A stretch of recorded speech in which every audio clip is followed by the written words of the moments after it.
Hello toppers.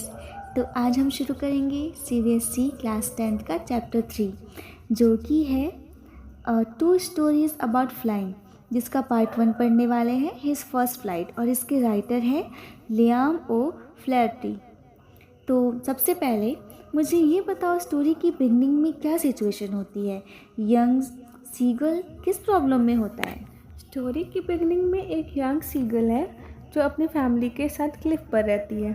उसके parents और sibling सब उड़ना सीख चुके हैं, पर वो खुद फ्लाई करने से डर रहा होता है।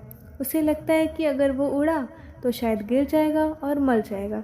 इसी डर की वजह से वो अपनी फर्स्ट फ्लाइट नहीं ले पा रहा। ओह, पर उसके पेरेंट्स और सिबलिंग्स का बिहेवियर कैसा होता है? क्या वो उसकी हेल्प करते हैं? उनका बिहेवियर थोड़ा स्ट्रिक्ट होता है। पेरेंट्स उसे इनकरेज करते हैं कि वो उड़े, पर जब वो नहीं उड़ता तो वो उसे इग्नोर करना स्टार्ट कर देते हैं। उसके सिबलिंग्स उसके सामने ही आसानी से उड़ते हैं, फिश पकड़ते हैं, मतलब इनडायरेक्टली उसे दिखाते हैं कि फ्लाइंग नॉर्मल है, पर वो उसकी हेल्प डायरेक्टली नहीं करते बल्कि उसे खुद ट्राई करने देते हैं। अच्छा, तो फिर यंग सीगल की कंडीशन क्या हो जाती है जब वो फ्लाई नहीं करता? उसकी कंडीशन बहुत बुरी हो जाती है। वो क्लिफ पर अकेला रह जाता है। धीरे धीरे उसे भूख लगने लगती है, पर कोई उसे खाना तक नहीं देता। उसकी फैमिली उसे इग्नोर करने लगती है ताकि वो मजबूर हो जाए और उड़ने के लिए। वो इतना वीक हो जाता है कि उसे समझ ही नहीं आता कि वो क्या करे।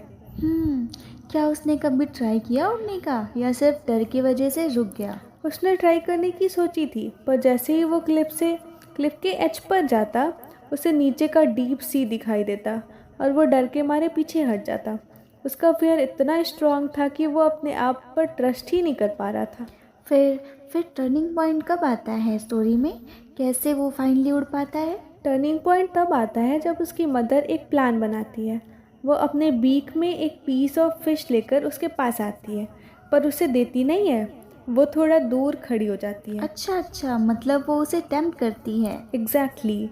यंग सीगल भूख से इतना परेशान होता है कि वो फिश लेने के लिए आगे बढ़ता है, और इसी प्रोसेस में वो क्लिफ से जंप कर देता है। पर जब वो जंप करता है तो क्या होता है? क्या वो नीचे गिर जाता है? इनिशियली उसे लगता है कि वो गिर रहा है। वो डर के मारे स्क्रीम करता है, पर फिर एक मैजिकल मोमेंट आता है। उसके विंग्स ऑटोमेटिकली स्प्रेड हो जाते हैं और वो फ्लाई करने लगता है। ओह, मतलब उसका डर गलत प्रूव होता है। बिल्कुल। उसे रियलाइज़ होता है कि उसमें ऑलरेडी एबिलिटी थी फ्लाई करने की, बस उसे अपने पर ट्रस्ट नहीं था। जैसे ही उसने ट्राई किया, वो इजीली उड़ने लगता है।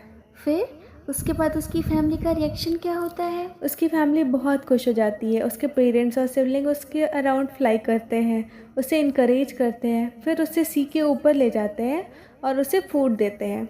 ये एक सेलिब्रेशन जैसा मोमेंट होता है उसकी सक्सेस का।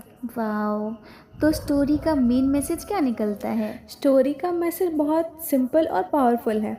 फियर हमें रोकता है, पर जब हम उसका सामना करने लगते हैं तभी सक्सेस मिलती है। सेल्फ कॉन्फिडेंस बहुत इम्पॉर्टेंट है।